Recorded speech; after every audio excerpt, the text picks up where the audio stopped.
الحمد لله رب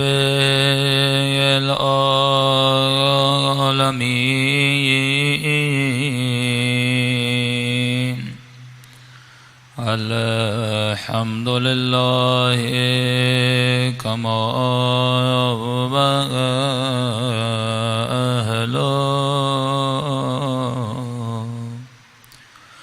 الصلاة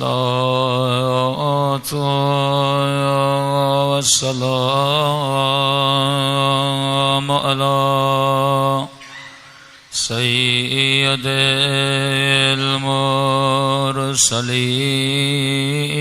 المرسلين وخاتم النبيين أبي القاسم محمد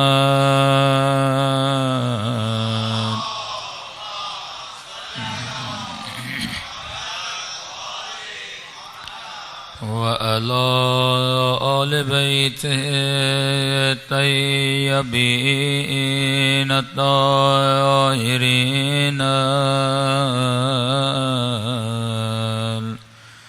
معصومین.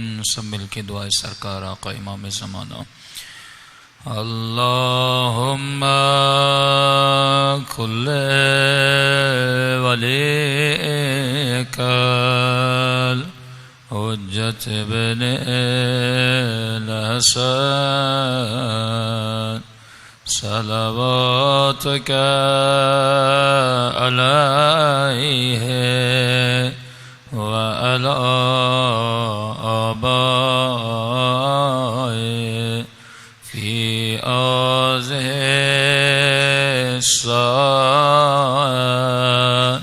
وفي كل ساعة وليا وحافظا وقائدا وناصرا ودليلا وآينا حتى تسكنه أرضك توا وتمتعه فيها طويلا برحمتك يا أرحم الراحمين. صلوات پڑھیں محمد.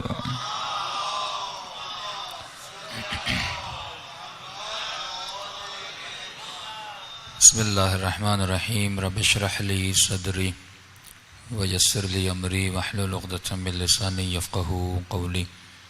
اما بعد فقد قال اللہ سبحانہ وتعالی فی محکم کتابہ المجید وفرقانہ الحمید وقولہ الحق وهو اصدق الصادقین. بسم اللہ الرحمن الرحیم.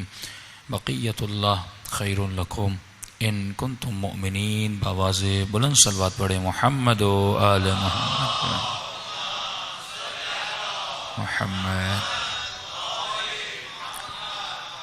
پروردگار عالم ہم سب کا ذکر اور عبادت اپنی بارگاہ عالی میں قبول فرما دے، اور جس مقصد کی وجہ سے یہاں جمع ہوئے ان مقاصد میں بھی ہم سب کو کامیابیاں اور کامرانیاں نصیب فرما دے. دعاؤں کی قبولیت کے لیے بآواز بلند صلوات پڑھیں محمد و آل محمد. اللہم صلی علی محمد. تیسرا سلسلہ گفتگو ہے معرفت امام اور ہماری زندگی یا ہمارا طرز زندگی. کہ پہلی منزل معرفت ہے کہ انسان اپنے آقا کی، اپنے مولا کی معرفت حاصل کرے، کیونکہ جب تک معرفت حاصل نہیں کرے گا تب تک اس کا طرز زندگی نہیں بدلے گا. صرف کلمہ لا الہ الا اللہ کہنے سے زندگیاں نہیں بدلتی، صرف محمد رسول اللہ کہنے سے زندگیاں نہیں بدلتی، صرف علی ولی اللہ کہنے سے زندگیاں نہیں بدلتی. فرمایا زندگی تب بدلتی ہے جب تمہارے دل میں نور معرفت امام آ جائے، اور یہ نور ہے جو انسان کو اندھیروں سے نکال کر، ظلمتوں سے نکال کر روشنی میں لا دیتا ہے، کہ اکثر علماء مثال دیتے ہیں کہ جب آپ پنکھے کے نیچے آئیں گے تو آپ کے وجود میں ہوا لگنے لگے گی، اور جب آپ اے سی کے قریب جائیں گے آپ کے وجود میں ٹھنڈک کا احساس ہوگا، جب آپ کسی ہیٹر کے قریب جائیں گے آپ کے وجود میں گرمی کا احساس ہوگا۔ فرمایا بالکل اسی طرح جب تو نور کے قریب جاتا ہے، نورانی ہستیوں کے قریب جاتا ہے، جب تو کربلا جاتا ہے، جب تو مولا کی زری کے قریب جاتا ہے، جب تو حسین کی مجلس کے اندر آتا ہے، تو تھوڑی دیر کے لیے تمہارے وجود میں نور اور نورانیت بھر جاتی ہے۔ اب مسئلہ یہ ہے کہ ہم نور سے متصل تو ہوئے لیکن اس نور سے ہم ٹوٹ گئے۔ اس نور کو باقی کیسے رکھنا ہے؟ ہمیشہ وجود نور اور نورانیت میں کیسے رہ سکتا ہے؟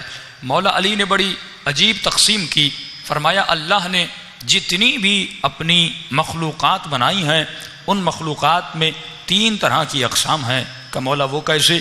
فرمایا ایک خدا کی وہ مخلوق ہے جس میں عقل ہی عقل ہے، جس میں عقل کے سوا کچھ بھی نہیں ہے۔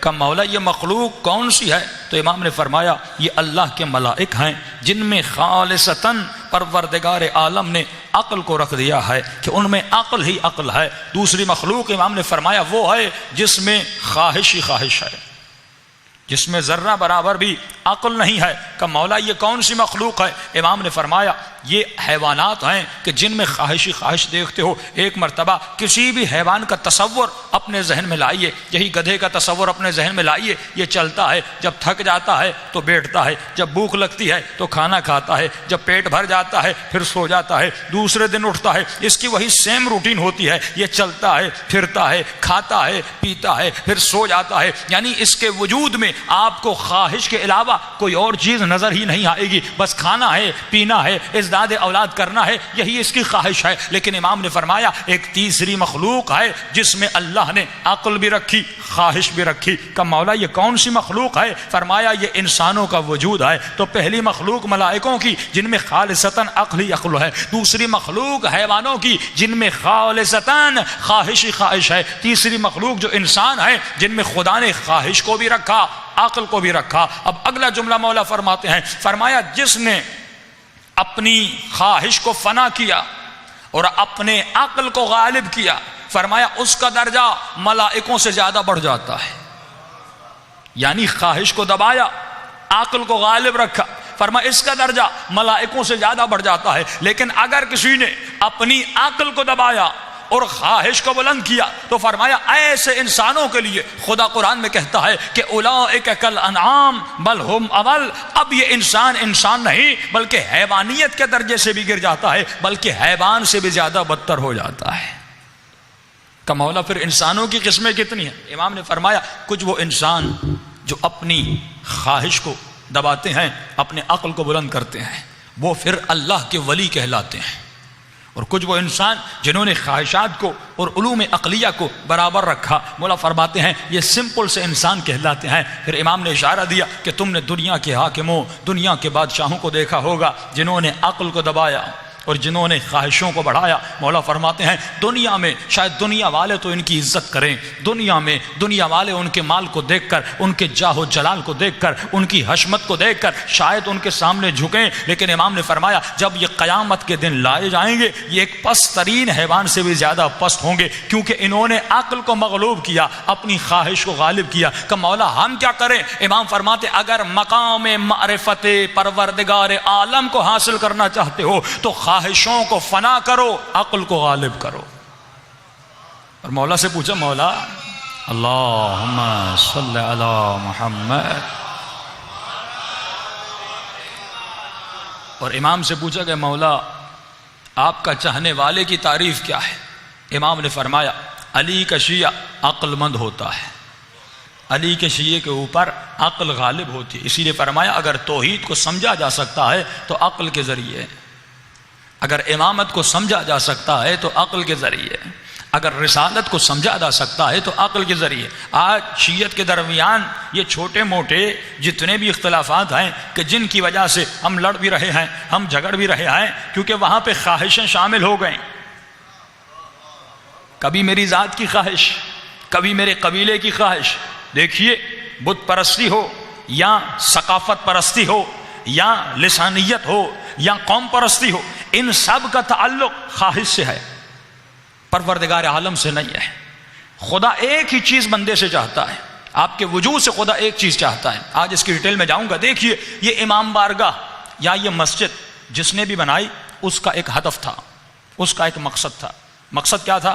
میں وقف کرتا ہوں قربتاً الی اللہ, اللہ کے قریب ہو جاؤں. اب کیونکہ اس مسجد اور امام بارگاہ کے وقف کرنے کا مقصد پروردگار عالم تھا, لہذا اس مسجد و امام بارگاہ میں کبھی کوئی فنکشن نہیں ہوگا.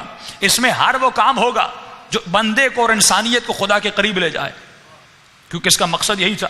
یہاں پہ کوئی دعوت نہیں ہوگی, یہاں پہ کوئی شادی کے بڑے فنکشن نہیں ہوں گے, یہاں پہ مجلس ہوگی, یہاں پہ ذکر خدا ہوگا, ذکر آل رسول ہوگا, ذکر محمد مصطفیٰ ہوگا. یعنی ہر وہ کام ہوگا جس کی نسبت پروردگار عالم سے ہے, تاکہ جس نے وقف کیا اس کا مقصد پورا ہو جائے. اب مولا علی فرماتے ہیں, اے انسان, کیا کبھی تم نے سوچا کہ کائنات میں ہر چیز کا کوئی مقصد ہے؟ یہ کائنات بنی کسی مقصد کی خاطر, یہ چاند بنا کسی مقصد کی خاطر, کہ چاند اپنے مقصد سے کبھی انحراف نہیں کرتا, بالکل اسی روٹین پہ چلتا ہے جو روٹین پروردگار عالم نے بتائی. کہ سائنسدان کہتے ہیں اگر یہ ستارے, اگر یہ سیارے اپنے مدار سے ذرہ برابر بھی ہٹ جائیں تو کائنات تباہ و برباد ہو جائے. لیکن فرمایا کمال کائنات یہ ہے یہ اپنے مدار سے نہیں ہٹتے. حیوانات کو دیکھیں گے اپنے مدار سے نہیں ہٹتے, سورج کو دیکھیں گے اپنے مدار سے نہیں ہٹتے, ستاروں کو دیکھیں گے اپنے مدار سے نہیں ہٹتے, کیونکہ ان کو ایک راستہ دکھایا گیا, ایک مقصد کے لیے خلق کیا گیا, یہ اس مقصد پر چل رہے ہیں. فرمایا اے انسان, کبھی تم نے سوچا تجھے بھی ایک مقصد کے لیے خلق کیا گیا؟ فرمایا مولا وہ کیا مقصد تھا؟ فرمایا وما خلقت الجن والانس الا لیعبدون, تیری خلقت کا مقصد تھا عبادت پروردگار عالم. یعنی یہ ہاتھ وقف ہیں, یہ آنکھیں وقف ہیں, یہ کان وقف ہیں, یہ پاؤں وقف ہیں. کس کے لیے وقف ہیں؟ پروردگار عالم کے لیے وقف ہیں. جب آپ نماز پڑھتے ہیں, نماز پڑھنے کا مقصد کیا ہے؟ کہ 2 رکعت نماز صبح پڑھتا ہوں قربتاً الی اللہ, اللہ کے قریب ہونے کے لیے. یعنی زندگی کا ہر عمل لا الہ الا اللہ کا بھی یہی مقصد ہے کہ لا الہ, کوئی نہیں بس خدا, کوئی کام نہیں بس خدا کے لیے, کسی سے محبت نہیں بس خدا کے لیے, کسی سے پیار نہیں بس خدا کے لیے. یعنی جتنا بھی ہم کریں, اگر ہم مولا علی سے محبت کرتے ہیں خدا کے لیے, اگر ہم مجلس کرواتے ہیں خدا کے لیے, اگر ہم نماز پڑھتے ہیں خدا کے لیے, یہاں تک کہ امام فرماتے ہیں اگر تو پانی پیے تو وہ بھی خدا کے لیے, اگر تو شادی کرے وہ بھی خدا کے لیے, اگر تو بچے پیدا کرے وہ بھی خدا کے لیے. یعنی تمہاری اپنی نیت نہیں ہونی چاہیے, جتنے کام کرو پروردگار عالم کے لیے. تو آپ کہیں گے قبلہ شادی کا تعلق خدا سے کیا ہے؟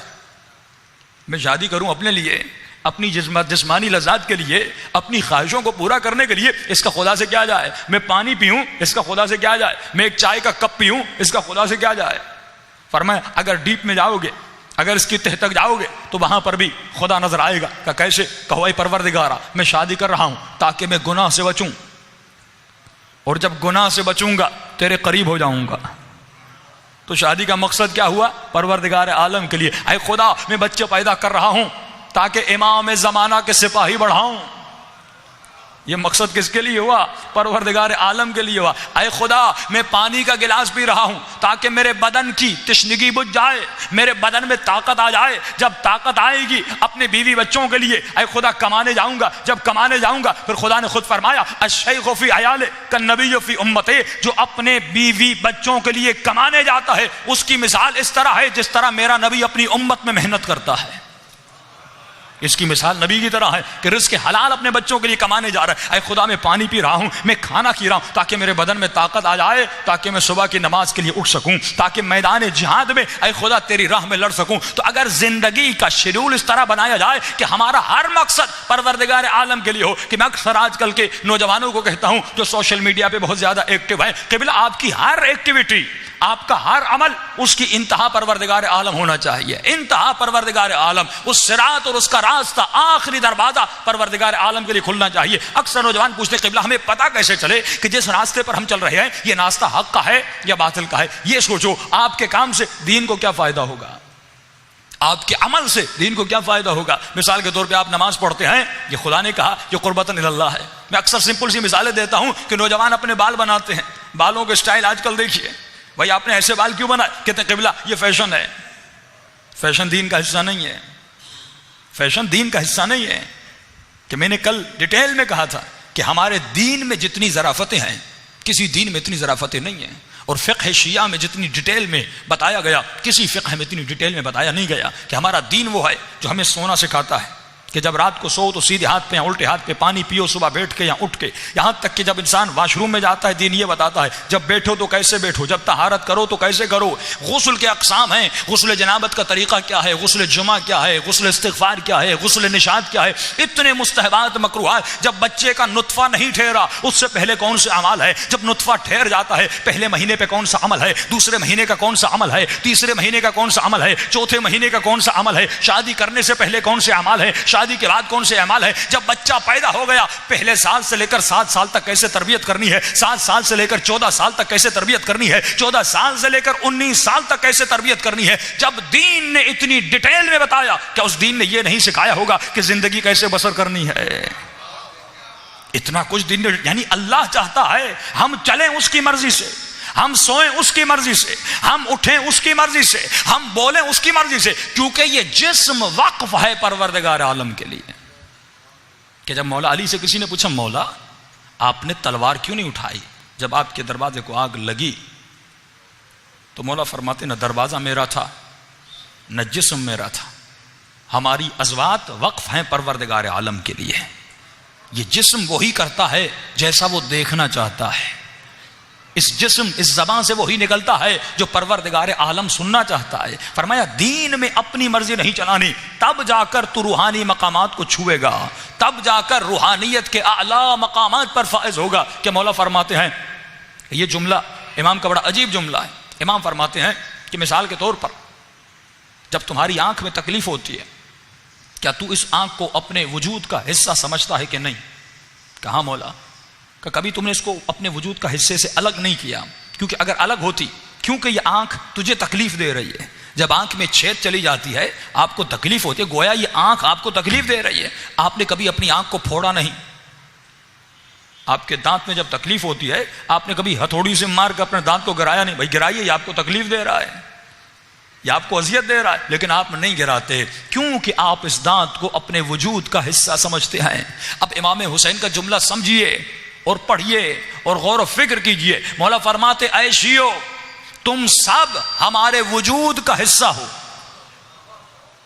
شیعیان عالم ہم اہل بیت کے وجود کا حصہ ہے. مولا فرماتے ہیں بالکل اسی لیے کیونکہ تو ہمارے وجود کا حصہ ہے ہم کبھی تمہیں خود سے دور نہیں کرتے، ہم کوشش کرتے ہیں تمہاری پرابلم کو حل کیا جائے، ہم کوشش کرتے ہیں تمہاری اس گناہ کی بیماری کو دور کیا جائے. اور فرمایا جب تمہیں تکلیف ہوتی ہے تو یہ مت سمجھنا یہ تکلیف تمہیں ہو رہی ہے، یہ تکلیف ہمیں ہوتی ہے.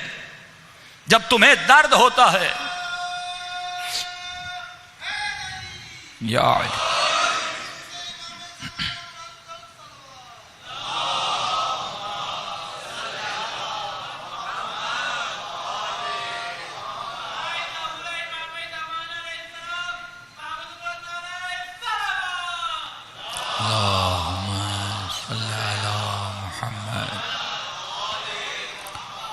جب تمہیں تکلیف ہوتی، وہاں فرماتے ہیں یہ گویا ہمیں تکلیف ہوتی ہے، ہم تمہارے درد اور تکلیف کو برداشت نہیں کر سکتے.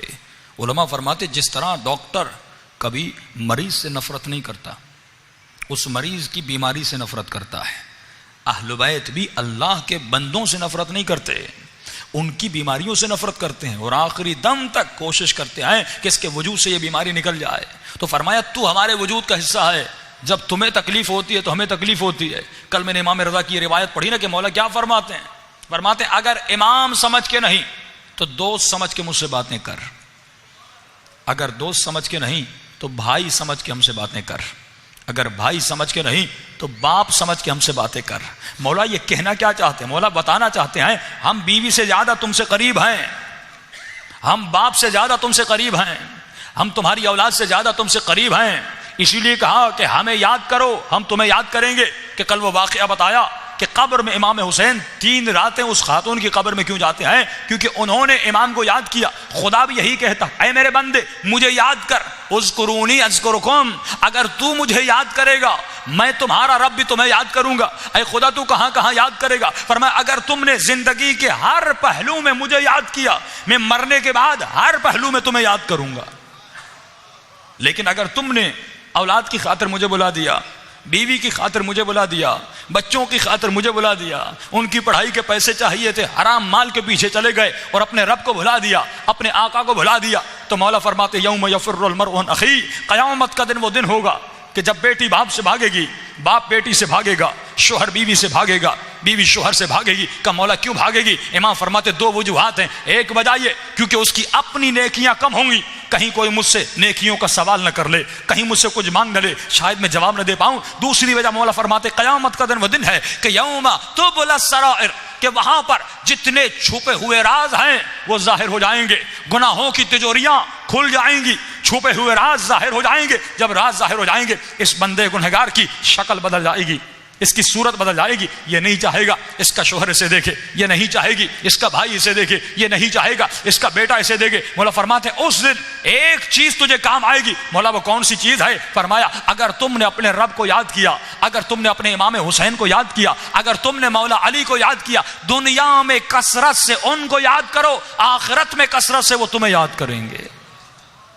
لیکن اگر ان کو یاد نہ کیا کہ مولا کیسے یاد کریں؟ فرمایا ہر لمحے میں ہمیں یاد کرتے رہو، تمہاری زبان پر ہمیشہ ذکر پروردگار عالم ہو. کل میں نے اشارہ دیا تھا کہ ایک دفعہ خدا کہتا ہے میرا ذکر کرو، میں تمہارا ذکر کروں گا. ایک مرتبہ کہتا ہے ذکر کثیر کرو، چلتے پھرتے تمہاری زبان پر میرا ذکر ہونا چاہیے. ایک دفعہ کہتا ہے کہ وَاذْكُر رَبَّكَ فِي نَفْسِكَ، اپنے نفس کے اندر اپنے رب کا ذکر کرو. کہ مولا یہ ذکر نفسی کیا ہے؟ امام فرماتے ہیں یہ اعلیٰ ترین منزل ذکر ہے. کہ مولا کیسی منزل ہے؟ فرمایا ایک مرتبہ تو زبان سے اللہ کا ذکر کرتا ہے، لیکن ایک مرتبہ ملکہ حاصل ہو جاتا ہے. اب جب بھی تو سانس لیتا ہے تیری سانسیں بھی یا اللہ کہہ رہی ہیں، تیری ہر نکلتی ہوئی سانس سے اللہ کا ذکر آ رہا ہے، ہر جاتی ہوئی سانس سے اللہ کا ذکر آ رہا ہے. جس طرح آغائے کشمیری جب سانس لیتے تھے تو کہتے تھے لا الہ الا اللہ، جب سانس نکلتی تھی تو کہتے تھے لا الہ الا اللہ. یہ زبان سے نہیں کہتے تھے، یہ ذکر قلبی ہے، یعنی ان کے دل سے آواز آتی تھی لا الہ الا اللہ، ان کے دل سے آواز آتی تھی یا اللہ، ان کے دل سے آواز آتی تھی یا رحمان. فرمایا دل وہ عضو ہے کہ جہاں پہ 1 سیکنڈ میں تمہارا خون کہاں سے کہاں پہنچتا ہے. اب جب دل نے ذکر خدا کیا گویا تمہارے خون کے قطرے قطرے نے اللہ کا ذکر کیا، گویا تمہارا پورا وجود عبادت پروردگار عالم میں ہے. یعنی اب آپ گاڑی چلا رہے ہیں ذکر خدا کر رہے ہیں، مجلس میں بھی بیٹھیں اپنی زبانوں پہ ذکر پروردگار عالم جاری رکھیں، سبحان اللہ کہیں یا صلوات پڑھیں یا اللہ کہیں یا رب کہیں. یعنی ہمیشہ خود کو عادت دیجئے کہ زبانوں پر ذکر پروردگار عالم ہو. فرمایا جو زبان ہمیشہ ذکر خدا میں مشغول رہتی ہے، فرمایا اس زبان پہ کبھی عذاب پروردگار عالم نازل نہیں ہو سکتا. وہ جتنے علماء جن کی 1000 سالوں کے بعد قبریں کھودی گئیں اور جن کے اجسام صحیح سالم نکلے، یہ وہ اجسام تھے کہ جن کے خون کے قطرے قطرے نے پروردگار عالم کا ذکر کیا تھا. اللہم صلی علی محمد وآل محمد. یہ وہ ذکر ہے جسے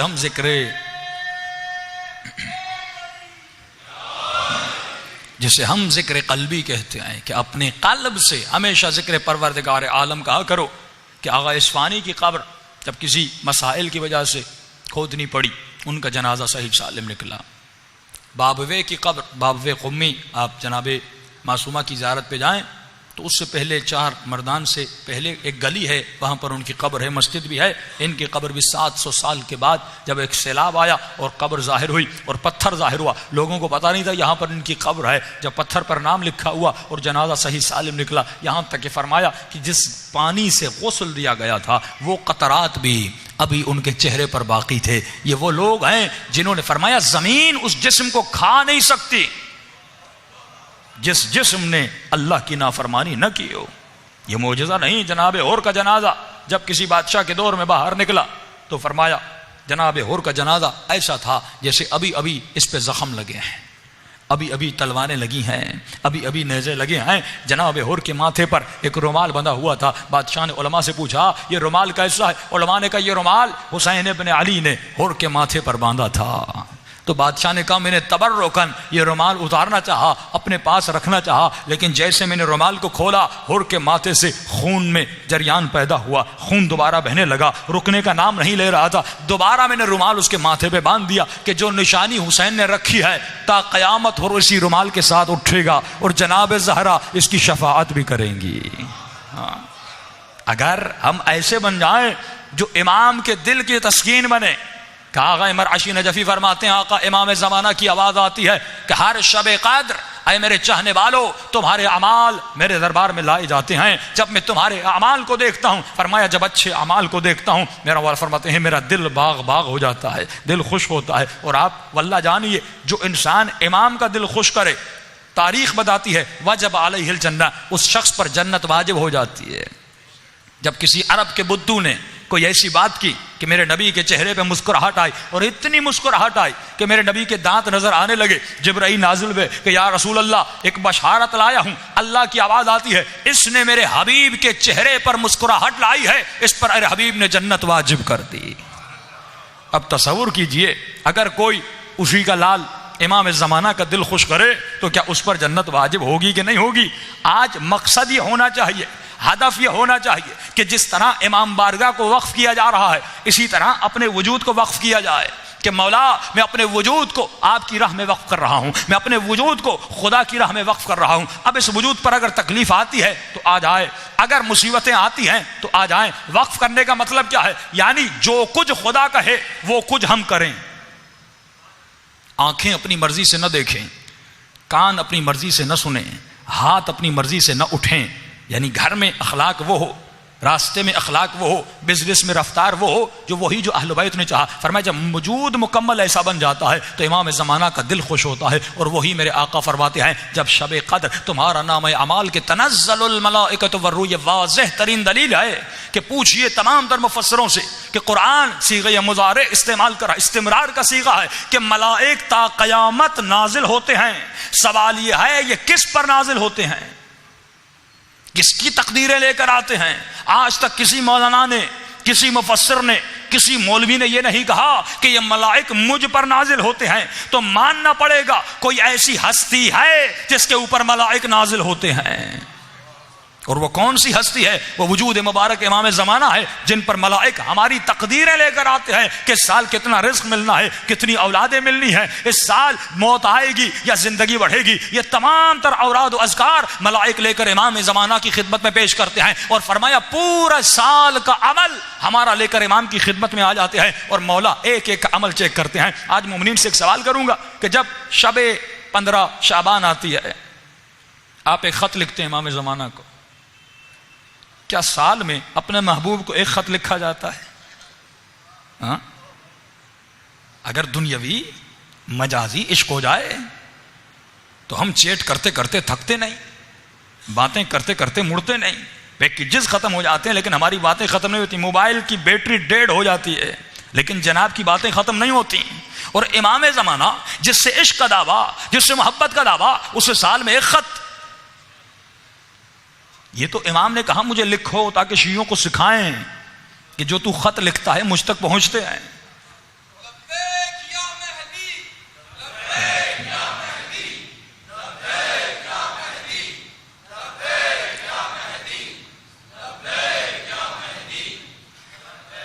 صلوات پڑھے محمد و آل محمد پہ۔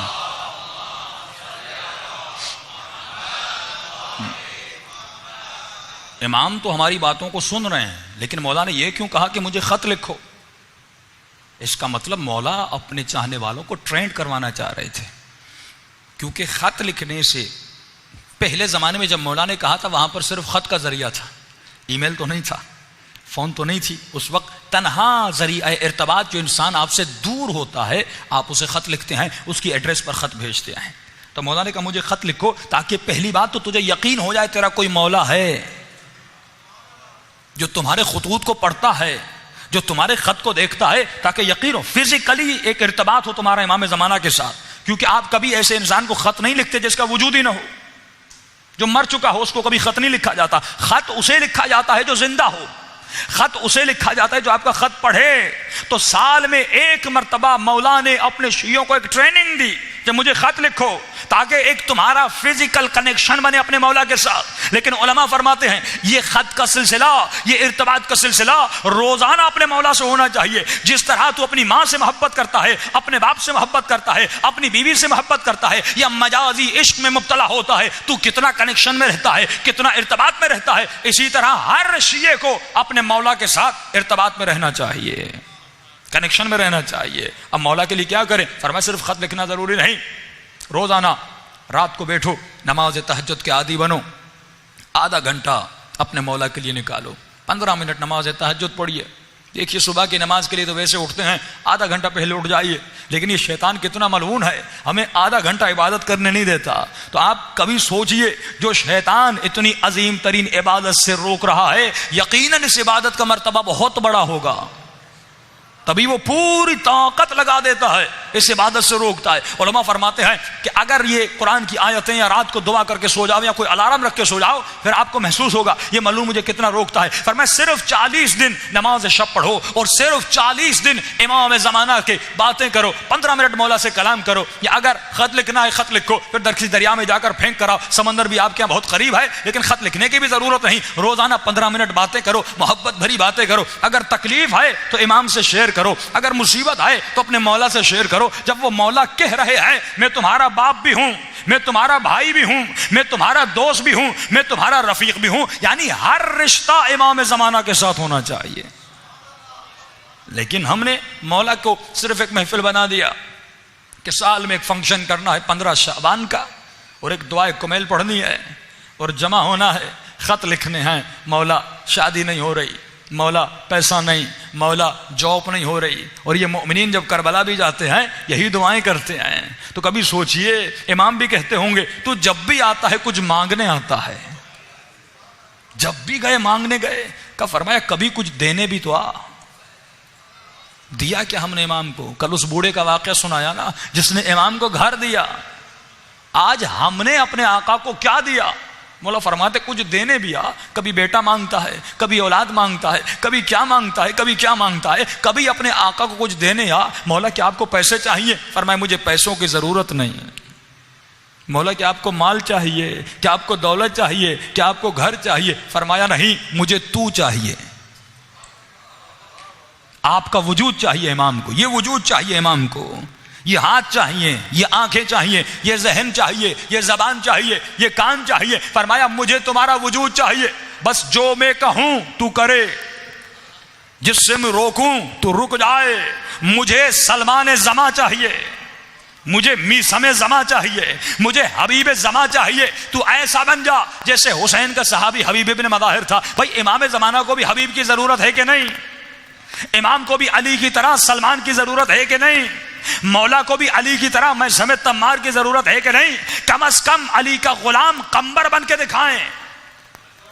کیا مولا کو کسی قمبر کی ضرورت نہیں؟ کا ضرورت ہے. لیکن وہ غریب امام زمانہ فرماتے ہیں آج 1000 سال گزر گئے، فرمایا تکو تنہا اس زمانے میں جی رہے ہیں. امام کو اصحاب کی بہت ضرورت ہے. اسی لیے امام نے ایک عدد بتایا کہ جب تک 313 کا عدد مکمل نہیں ہوتا تب تک میرا ظہور نہیں ہوتا. اس بات سے ثابت ہوتا ہے آج اگر 400 ملین پوری دنیا میں ہیں لیکن 313 ابھی تک نہیں بن پائے، کیونکہ دین قربانی مانگتا ہے، دین خود کو وقف کرنا مانگتا ہے. اللہ نے حسین کو بھی کہا حسین اگر تمہیں درجہ امامت پر نافذ کیا ہے خدا تم سے بھی قربانی مانگے گا.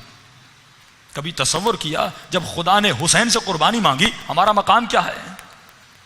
امام حسین سے کہا مجھے تیرے بچوں کی قربانی چاہیے، مجھے تیرے اکبر کی قربانی چاہیے، مجھے تیرے ماں و بہنوں کے پردوں کی قربانی چاہیے. تو وہ خدا ہم سے قربانی نہیں مانگے گا. اللہ جب اہل بیت پر مصیبتوں کو نازل کر کے ان سے امتحان لے رہا ہے اور ان کے امتحان کے ذریعے ہماری ہدایت کر رہا ہے تو کیا پروردگار عالم ہم سے امتحان نہیں لے گا؟ اہل بیت فرماتے ہیں جب تمہارا وجود وقف ہو جائے اہل بیت علیہم السلام کے لیے تب تمہیں امتحان نہیں لگے گا، رضائے پروردگار عالم لگے گی کہ میرے رب کی اس میں خوشنودی ہے تو اس میں خوشنود ہو جائے گا. مولا علی جب خطبہ دیتے تھے مسجد میں تو فرمایا سارے عرب گھٹنوں پہ کھڑے ہو جاتے تھے. ماشاءاللہ یا علی افصح الرجال فی العرب، سب سے فصیح ترین کلام کرنے والے علی ابن ابی طالب. بڑی واہ واہ کرتے تھے علی کو. لیکن مولا فرماتے تھے جب میں کچھ کرنے کو کہتا تھا یہ پوری مسجد خالی ہو جاتی تھی.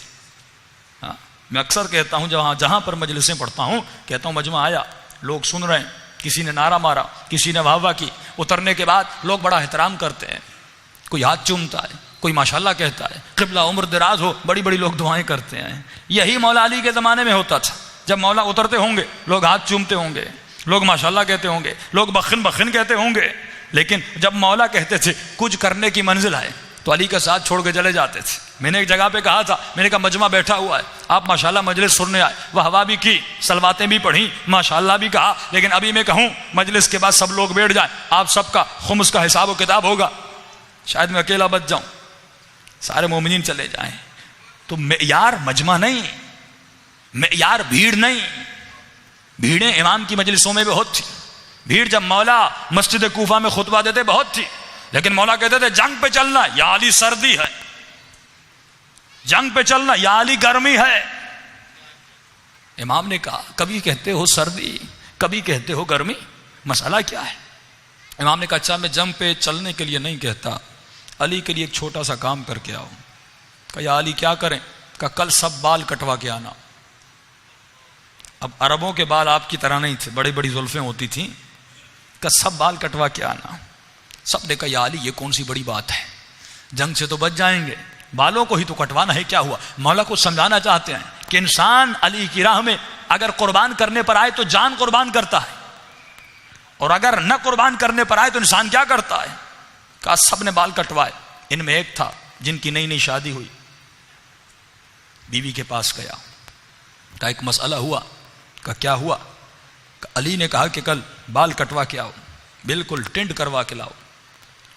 تو بیوی نے کہا نئی نئی شادی ہوئی ہے، عورتیں کیا کہیں گی کہ تمہارا شوہر، وہ عربوں کا زمانہ جس میں گنجا پن تو ہوتا بھی نہیں ہوگا، آج کل تو فیشن ہو گیا. کہا کہ عورتیں میرا مذاق اڑائیں گی. اب یہ پھنس گیا، بیوی کی سنے یا علی کی سنے. آج ہمارا یہی مسئلہ ہے، معاشرے کی سنے علی کی سنے، گھر کی سنے مولا کی سنے، باپ کی سنوں خدا کی سنوں، زوجہ کی سنوں یا مولا کی سنوں. یہیں پر ایمان کا پتہ چلتا ہے. مجلس میں آنا ایمان نہیں ہے، گھر میں حسین کی طرح زندگی بسر کرنا ایمان ہے. زندگی کے ہر پہلو میں علی کی ماننا ایمان ہے. آفس میں مولا کی ماننی ہے، روڈ پہ مولا کی ماننی ہے، گھر میں مولا کی ماننی ہے. اکثر نوجوان کہتے قبلہ، والد نے کہا شادی پہ چلنا ہے، اس شادی میں رقص ہے، اس شادی میں گانا ہے، رشتہ دار کی شادی ہے، دو مسئلے ہیں، صلت الرحم کا بھی مسئلہ ہے اور والد کی اطاعت بھی کرنی ہے. خاتون کہتی ہے مولانا میری ماں نے کہا شادی پہ چلنا ہے، جھگڑا ہو جائے گا اگر نہیں چلو گی، رشتہ دار ناراض ہو جائیں گے اگر نہیں چلو گی، رشتہ داری ہے وہ کل ہماری شادیوں میں نہیں آئیں گے، ہم کیسے جائیں؟ قبلہ وہاں پر گانا ہے، وہاں پر حرام کی محفل ہے، وہاں پہ ناچ گانا ہے، میں جاؤں کہ نہیں؟ وہاں پہ مکس گیدرنگ ہے، مرد بھی ہیں خواتین بھی ہیں، حجاب نہیں ہے تو میں کیا کروں؟ تو اب یہاں پر سوال پیدا ہوتا ہے کیا میں والدین کی بہترامی کروں؟ بھائی بہترامی نہیں کرنی، لیکن اللہ فرماتے ہیں جہاں پر میرا حکم اور والد کا حکم ٹکرا جائے تو تمہیں اپنے رب کی سننی ہے، والد کی نہیں سننی.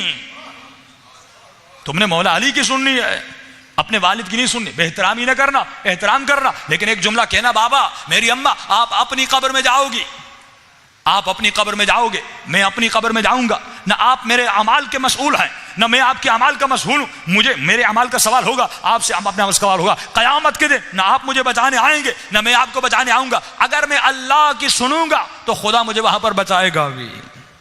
تو یہ دو چیزیں جب ٹکرا جاتی ہیں انسان پریشان ہو جاتا ہے، کروں تو کیا کروں. اس نے بیوی نے کہا بھائی اگر بال کٹوائے تو پھر کل سے گھر نہیں آنا. اب پریشان ہو گیا کیا کرے.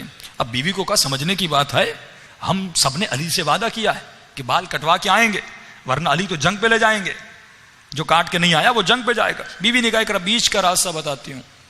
کہا کون سا راستہ؟ کہا دیکھو بالوں کو چھوٹا کرو، مکمل مت کاٹو، چھوٹا کر کے ایک سفید کپڑا اپنے سر پہ باندھ دو. علی کو کیا پتا، اب جس کی یہ وہ ہیں جو علی ولی اللہ کہہ رہے تھے، معرفت نہیں تھی. علی کے لشکر میں تھے, معرفت نہیں تھی کہ علی کو نہیں پتا کپڑے کے نیچے کیا ہے. وہ جو زمین کے علوم سے زیادہ آسمان کے راستوں کو جانے, اسے یہ نہیں پتا کپڑے کے نیچے کیا ہے. اس مرد غافل نے بھی یہی کیا, تھوڑے سے بال کاٹے اور اپنے سر پہ ایک سفید کپڑا باندھا, اور بیوی نے کہا پہلی صف میں کھڑے مت ہونا, دوسری تیسری صف میں کھڑے ہو جانا. علی کو کیا پتا, فرمایا یہ دوسری تیسری صف میں کھڑا ہو گیا اور سر پہ جنگی ٹوپی بھی پہن لی. مولا جیسے آئے سب کو کہا ٹوپیاں اتارو, سب نے ٹوپیاں اتاری. اب کپڑا تو باندھا ہوا تھا, جس طرح کرکٹر بھی ایک کپڑا سر پر باندھتے ہیں, اس نے سفید کپڑا باندھا ہوا تھا. اب کا مولا کو کیا پتا چلے گا, مولا اپنی سواری پر سوار ہیں, کمر میں ذوالفقار بھی لگی ہوئی ہے. ایک مرتبہ تمام تر صفوف کو دیکھتے گئے, جیسے اس کے قریب آئے امام نے ذوالفقار کو نکالا, ذوالفقار کی نوک سے اس کے سر سے کپڑے کو اتارا. امام نے کہا جب تو علی کی راہ میں اپنے بال قربان نہیں کر سکتا تو کبھی اپنی جان کی بات نہ کیا کرو. یہ راستہ قربانی مانگتا ہے. آج مسئلہ یہی ہے کہ مومن اپنا پیسہ قربان نہیں کر سکتا, چند بال قربان نہیں کر سکتا کہ بھائی قبلہ داڑھی رکھوں گا تو 10 سال بوڑھا دکھتا ہوں. بھائی جنت میں ہمیشہ کے لیے جوان رہنا ہے کہ نہیں؟ جنت میں ہمیشہ کے لیے جوان رہنا ہے تو اپنا چہرہ ایسا بناؤ. میری عادت نہیں کہ میں ڈانٹوں, کیونکہ داڑھی پہ میں زیادہ بات پہ نہیں کرتا, کیونکہ پھر سارے مومنین جن کی داڑھی نہیں ان کو دیکھتے ہیں. یہ ایک عجیب یہاں پر برائی ہے. وہ بندہ بیچارہ ظاہر ہو جاتا تو گھبرا جاتا ہے کہ مولانا میرے لیے مجلس پڑھ رہے ہیں. ایسی کوئی بات نہیں, کیونکہ کچھ کے اعمال باطن کے ہیں, کچھ کے اعمال ظاہر کے ہیں. ہو سکتا ہے کوئی داڑھی نہیں رکھ رہا لیکن دوسرے اعمال میں بہت اچھا ہے. یہ تمام تر اعمال کا مجموعہ ایمان بنتا ہے. یعنی یہ اگر 10 مارکس اس کو لینے ہیں, اس نے 9 تو لے لیے, 1 مارک نہیں لیا. اور مولا فرماتے ہمارا چاہنے والا وہ ہے جو کوشش کرے 10 کے 10 مارکس لے. ایمان کے اگر 10 مراتب ہیں, ابو ذر اگر ایمان کے 7ویں یا 8ویں درجے پر تھے, جناب سلمان 10ویں درجے پر تھے. پر میں اس کا مطلب نہیں کہ ابو ذر برے تھے, لیکن ابو ذر کو بھی کوشش کرنی چاہیے تھی کہ 10ویں درجے پر آئے. تو مومن کو ہر روز کوشش کرنی چاہیے کہ امام نے فرمایا جس کا آج اس کے کل سے بدتر ہے اور بہتر نہیں ہے وہ ملعون ہے, ملعون ہے. یعنی روزانہ کوشش کرو تمہارا ایمان بڑھے, روزانہ کوشش کرو برائیاں نکلیں, روزانہ کوشش کرو کہ تمہارے وجود میں اچھائیاں بڑھ جائیں. اب یہ پورا وجود نورانی بن جائے گا. جب پورا وجود نورانی بن جائے گا تو امام زمانہ کی معرفت آ جائے گی, اور جب معرفت آ جائے گی تو یقیناً امام زمانہ کی ہم سب کو زیارت بھی ہو جائے گی. صلوات پڑھے محمد و آل محمد.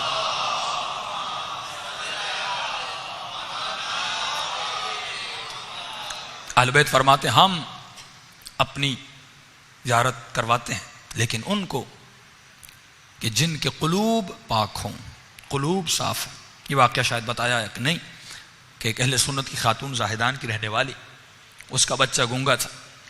اس نے شیعہ خاتون کو کہا کہ میرا بچہ لا علاج ہے. میں ہر ڈاکٹر کے پاس گیا لیکن علاج نہیں ہو رہا. اس شیعہ خاتون نے کہا چلیے ہمارے پاس ایک ڈاکٹر ہے جو آپ کا علاج کرے گا. یہ ان کو جمکران لے گئی. کہا 2 رکعت نماز امام زمانہ پڑھو جس میں ایاک نعبد و ایاک نستعین 100 مرتبہ اور ذکر رکوع 7 مرتبہ, ذکر سجدہ 7 مرتبہ آپ نے بھی پڑھی ہوگی 15 شعبان کو. فرمایا 2 رکعت نماز پڑھو, اس کے بعد سجدے میں جاؤ اور 100 مرتبہ ذکر صلوات کرو. یہ خاتون کہتی ہے میں نے یہی کیا, سجدے میں جا کر 100 مرتبہ ذکر صلوات کیا. اب میری آنکھ لگ گئی, مجھے نیند آ گئی. خواب کے عالم میں کیا دیکھتی ہوں, پورے جمکران میں مجمع لگا ہے, بھیڑ لگی ہے. اس مجمع کے بیچ میں ایک نورانی چہرہ ہے. میں سمجھ گئی یہ وہی ہے جو میرا مسئلہ حل کرے گا, یہ وہی ہے جو میری مشکل کو حل کرے گا. لیکن میں بات کرنا چاہتی تھی, جیسے میری زبان پر تالے لگ گئے. میں بات کرنا چاہتی تھی لیکن پورا وجود میرا کانپ رہا تھا, کیسے بات کروں. ایک عجیب ہیبت میرے وجود پہ طاری ہو گئی. ایک مرتبہ اس شخص نے مڑ کر دیکھا کہ چہرہ چاند کی طرح چمک رہا تھا. انہوں نے کہا خاتون اپنے بیٹے کی شفا کے لیے آئی ہو؟ میں نے کہا مولا شفا کے لیے آئی ہوں. کہ تم نے نماز پڑھی؟ میں نے کہا مولا نماز پڑھی. کہ دوبارہ نماز پڑھو. کیا کرو؟ دوبارہ نماز پڑھو.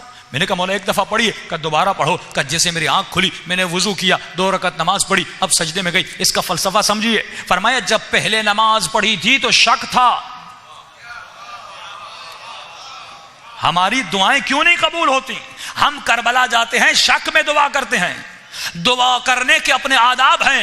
اگر مجھے وقت ملا اگلی مجلسوں میں آداب دعا بتاؤں کہ دعا کرنے کا طریقہ, دعا کرنے کے آداب ہیں. جب دعا کرو تو کیسے کرو. کیا مسئلہ, ایک دعا کرتا ہے اسے شفا ملتی ہے. ہم سال جاتے ہیں دعائیں کرتے ہیں, ہماری دعائیں قبول نہیں ہوتی. دعا کا ایک ادب ہے, دعا کا ایک طریقہ ہے. ہم دعا کرتے ہیں شک میں ہے, مولا دیں یا نہ دیں, 50-50. زبانی دعا کرتے ہیں، لیکن امام فرماتے ہیں ایسے مانگو جیسے فقیر خیرات مانگتا ہے۔ کچھ ایسے فقیر ہیں دروازے سے واپس نہیں جاتے جب تک آپ ان کو خیرات نہ دیں، فرمایا ایسے فقیر بن، اتنا کھڑکا۔ امام نے فرمایا جو دروازہ کھٹکھٹاتا ہے پہلے یہ بتا اس گھر کے اندر کوئی ہے کہ نہیں، جو دروازہ کھٹکھٹاتے ہو یہ تو بتا اس گھر کے کوئی اندر ہے کہ نہیں۔ کہ مولا یقین ہے خدا سن رہا ہے، آپ سن رہے ہیں، گھر کے اندر کوئی ہے۔ تو امام نے فرمایا پھر اتنا کھٹکا جب تک وہ دروازہ کھول نہیں لیتا۔ جب گھر کے کوئی اندر ہے تو یقیناً دیر یا سویر تمہارے دروازہ کھولے گا۔ امام فرماتا ایسے مانگ، یقین کر کے مانگ۔ اسی لیے میں زور دیتا ہوں آپ پر کہ عزیزان محترم اپنی روحانیت کو اتنا بڑھائیے کہ اہل بیت کی کم از کم زندگی میں ایک مرتبہ زیارت ہو جائے۔ جب زیارت اہل بیت ہو جائے گی اس کا مطلب آپ کو یقین پیدا ہو جائے گا۔ ابھی ہم علی ولی اللہ کہہ رہے ہیں، امام زمانہ کو مان رہے ہیں، امام حسین کو مان رہے ہیں، لیکن یقین کب ہوگا؟ جب یہ آنکھیں امام کی زیارت کر لیں، جب یہ آنکھیں وجود انور امام زمانہ یا امام حسین یا مولا علی یا رسول خدا کو دیکھ لے، کم از کم کسی کو دیکھیں تو صحیح، تاکہ یقین اور مقام اطمینان پیدا ہو جائے۔ کیوں حضرت ابراہیم نے کہا اے خدا مجھے زندہ کر کے دکھا؟ کیوں امام کے اصحاب نے کہا کہ مولا ہم دیکھنا چاہتے ہیں آپ کس طرح مردوں کو زندہ کرتے ہیں، لیطمئن قلبی، تاکہ قلب مطمئن ہو جائے۔ تو اطمینان قلب کے لیے ضروری ہے کم از کم زندگی میں ایک مرتبہ بھی اپنے مولا کی زیارت ہو جائے تاکہ یقین ہو جائے۔ فرمایا اس کو شک تھا، امام نے کہا دوبارہ نماز پڑھ، کیونکہ اب جب دوبارہ پڑھا اس نے خواب میں دیکھ لیا کہ کوئی ہے سننے والا، کوئی ہے مجھ سے باتیں کرنے والا، کوئی ہے میرے درد اور تکلیف اور مصیبتوں کو سننے والا جس کے ساتھ میں اپنی مصیبت بانٹوں۔ ایک مرتبہ نیند سے اٹھی، وضو کیا، جب دوبارہ نماز پڑھی، اب یہ خاتون کہتی ہے اب جب میں سجدے میں گئی میں نے 100 مرتبہ صلوات پڑھی، بس آخری صلوات کے قریب تھی، ایک مرتبہ میرے بچے نے مجھے اٹھایا، اماں اٹھیے مجھے پیاس لگی ہے، مجھے بھوک لگی ہے۔ صلوات پڑھے محمد و عالم۔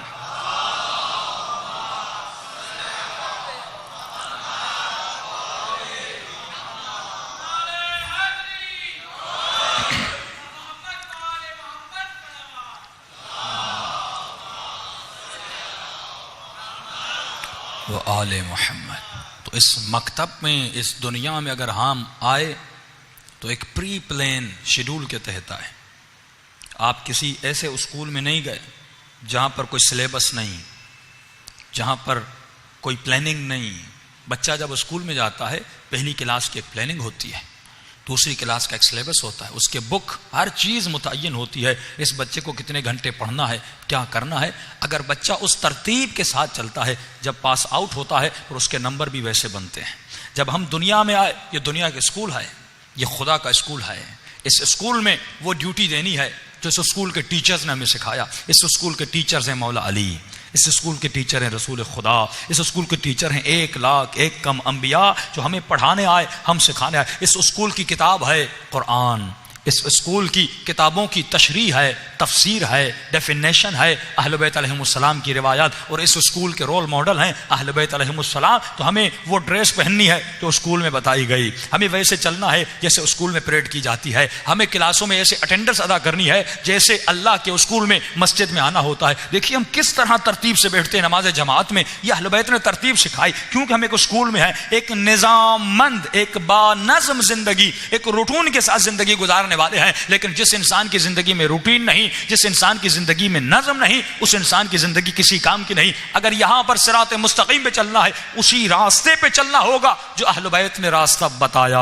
اب اس راستے پہ موت آتی ہے تو آ جائے، اس راستے پہ تکلیف ملتی ہے تو مل جائے، اس راستے پہ کانٹے چبھتے ہیں تو چبھ جائیں، اس راستے پہ چلنا ہے۔ اسی لیے آپ کا کوئی بھی ایسا امام نہیں جو آسائشوں میں رہا ہو۔ ایک امام کی مثال مجھے دیجیے، کسی امام نے زہر پیا، کسی امام کو تیر لگے، کوئی امام 17 سال زندان میں رہا۔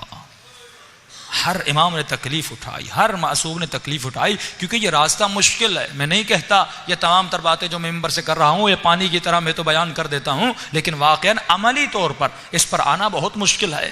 اور کیونکہ مشکل ہے، امام نے فرمایا اس کو وہی کر سکتا ہے جو مشکل کشا کا ماننے والا ہے۔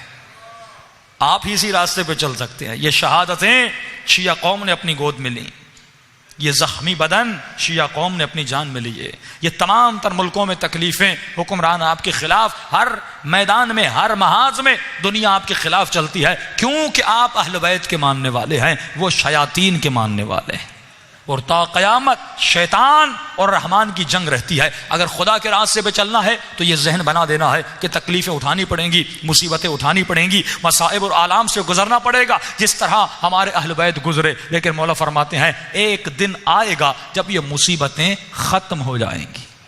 ہر انسان کو ایک دن مرنا ہے، ہر نفس کو ایک دن موت کا ذائقہ چکھنا ہے. فرمایا بس جیسے چکھے گا، جس طرح ایک بہت بھاری وزن کسی کے کاندھوں پر ہو، بہت تھکاوٹ والا سفر کسی نے کیا ہو، فرمایا پھر اس کو نیند کتنی میٹھی آتی ہے. 3 دن آپ پیدل چلیے، ایک بدن تھکاوٹ سے چور چور ہو جائے، پھر نیند کیسی آتی ہے. بستر پر بھی آ جاتی ہے، کانٹوں پر بھی آ جاتی ہے، سولی پر چڑھو تو سولی پر بھی آ جاتی ہے. فرمایا جب تھکاوٹ ہوتی ہے تو نیند بڑی مزے کی آتی ہے. اسی لیے امام نے فرمایا ہمارا چاہنے والا قبر کی پہلی رات ایسے سوئے گا جیسے دولہا شادی کی پہلی رات اپنے بستر پر سوتا ہے. سکون کی نیند کرے گا، روح پرواز کرے گی، تکلیف ختم، آلام ختم. اب وہاں پہ زیارت حسین ابن علی کرے گا.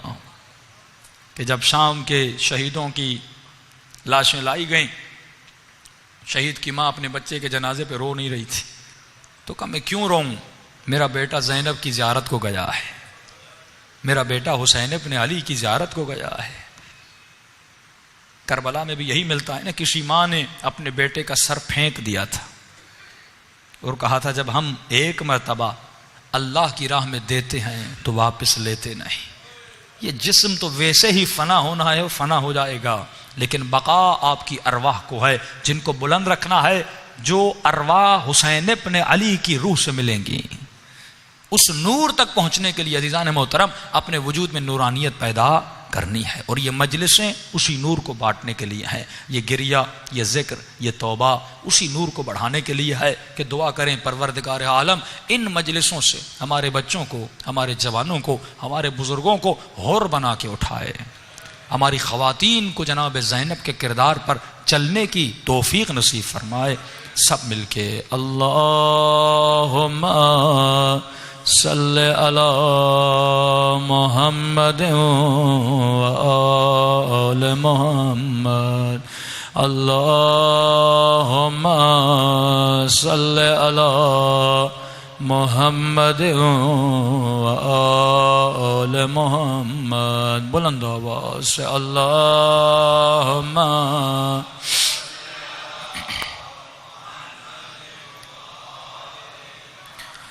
اللہم صلی علی محمد و آل محمد.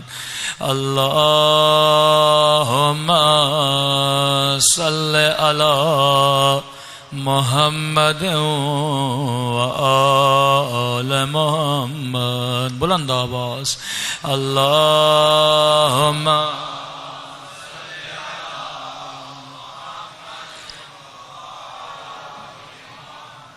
اللہم صلی علی محمد و آل محمد. اللہم صلی علی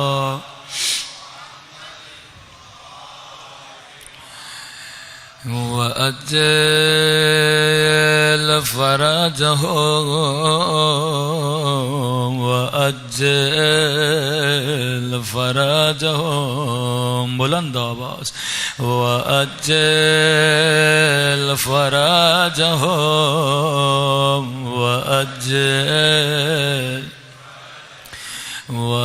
وأجل فرجهم وأجل.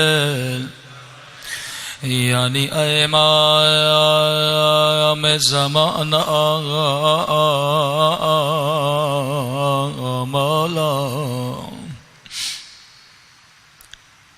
مولا مجھے نہیں معلوم آپ کہاں ہیں. شاید آج کی رات رات شام میں ننھی سی قبر سکینہ پہ رو رہے گئے. مولا یہ عزادار آپ کو دعوت دینا چاہتے ہیں، اگر زحمت نہ ہو ہماری مجلس میں تشریف لائیے. آج ہم اس بی بی کو وسیلہ بنا کے لائے ہیں جو بی بی حسین کے دل کی ٹھنڈک تھی، جس کا نام تھا سکینت ابھی. اپنے بابا کے دل کا چین سکینہ مولا. فرمایا جب حسین اپنی سواری پہ سوار ہوئے، جب کربلا کے میدان کی طرف جانا چاہا، ایک مرتبہ ذوالجناح کو اشارہ کیا، ذوالجناح چلو، کہیں میری بہن مجھے روک نہ لے. فرمایا ایک مرتبہ ذوالجناح نے چلنے سے انکار کیا. امام نے کہا ذوالجناح تو نے بھی میرا ساتھ چھوڑ دیا. ارے مجھے عباس چھوڑ کے چلے گئے، مجھے علی اکبر چھوڑ کے چلے گئے. ایک مرتبہ ذوالجناح نے اپنا سر جھکایا، کہا ہوگا مولا میں مجبور ہوں. جیسے حسین نے نیچے دیکھا، سکینہ نے دونوں باہیں ذوالجناح کے قدموں میں ڈال رکھی ہے، رو رو کے کہہ رہی ہے ذوالجناح میدان میں نہ جانا، میرا چچا عباس گیا واپس نہیں آیا، میرا علی اکبر گیا واپس نہیں آیا، ارے میرا بابا بھی جا رہا ہے.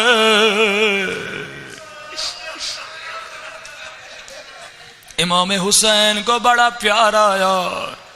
ایک مرتبہ ذوالجناح سے اترے، خاک کربلا پہ سو گئے، سکینہ کو اپنے سینے پہ سلایا اور کہنے لگے سکینہ آخری بار اپنے بابا کے سینے پہ سو جا.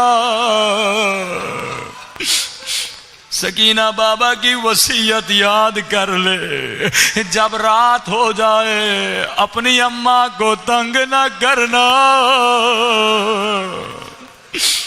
اپنے بابا کے سینے کا بہانہ نہ کرنا. جی میرے بابا، بابا میرا ایک سوال ہے. جی میری بیٹی پوچھو. بابا بیٹوں کے بھی نصیب ہوتے ہیں، علی اکبر کا نصیب تھا، علی اصغر کا نصیب تھا، بابا بتائیے کہ میرے نصیب میں کیا ہے؟ کہ اتنا کہنا تھا حسین خاک کربلا سے اٹھے، اپنی بیٹی کو سینے سے اتارا، ایک مرتبہ کربلا کی خاک اٹھائی، سکینہ کے سر پہ پھینکی، رو کے کہنے لگے میری بچی تیرے نصیب میں تماچے، تیرے نصیب میں یتیمی، تیرے نصیب میں زندہ گشا. سچ کہا میرے مولا نے. روایت کے جملے گئے، جب شام غریب آ گئی، نماز عصر کا وقت ہوا، سکینہ نے دو مصلے بچھائے، ایک مصلی اپنے لیے، ایک مصلی اپنے غریب الوطن بابا کے لیے. امام حسین کی عادت تھی واجب نماز مسجد میں پڑھتے تھے، مستحب نماز گھر میں پڑھتے تھے سکینہ کے ساتھ۔ بچی نے عادت کے مطابق 2 مصلے بچھائے، میرا بابا آئے گا میں بابا کے ساتھ نماز پڑھوں گی، لیکن عزادارو بابا آتے تو کیسے آتے؟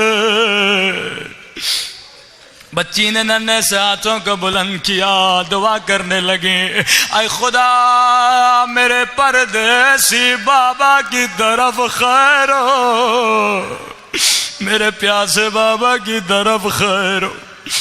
روایت کے بڑے عجیب جملے۔ سکینہ نے کسی کے آنے کی آواز سنی، میری بیوی دوڑتی ہوئی باہر گئے، شاید میرا بابا گیا، لیکن راوی کہتا ہے جیسے بچی باہر گئے سکینہ نے کیا دیکھا؟ شمر ہے ہاتھ میں تازیانہ لیے ہوئے، 4 سالہ بچی ہے، معصومہ بچی ہے۔ بچگانہ سوال پوچھا شمر سے، کہنے لگی اے شمر کیا تو نے میرا بابا دیکھا؟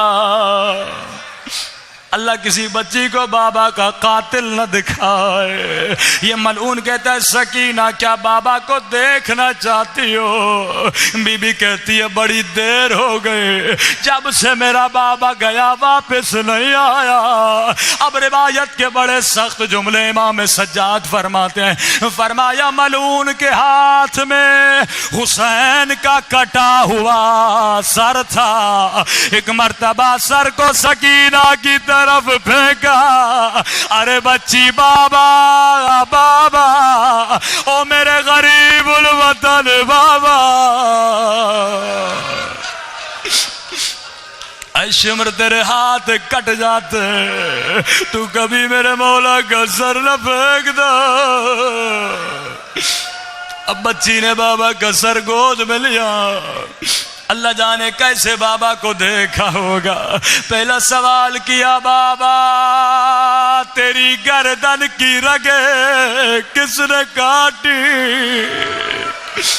او میرا پیاسا بابا۔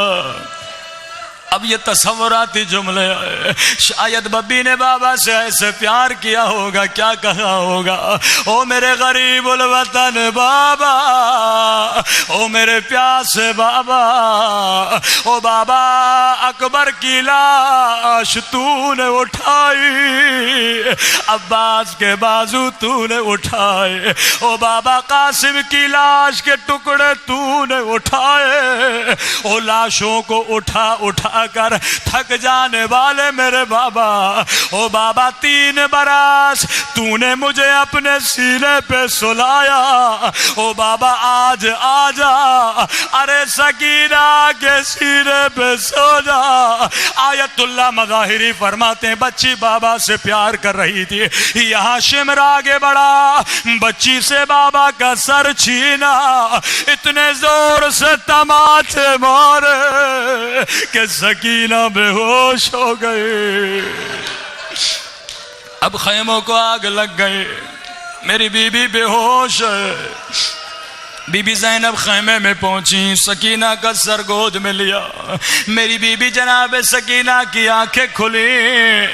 عزادارو مجھے بتاؤ بی بی نے پہلا سوال کیا کیا ہوگا؟ کیا یہ پوچھا ہوگا پپھی اماں میرا بابا کہاں ہے؟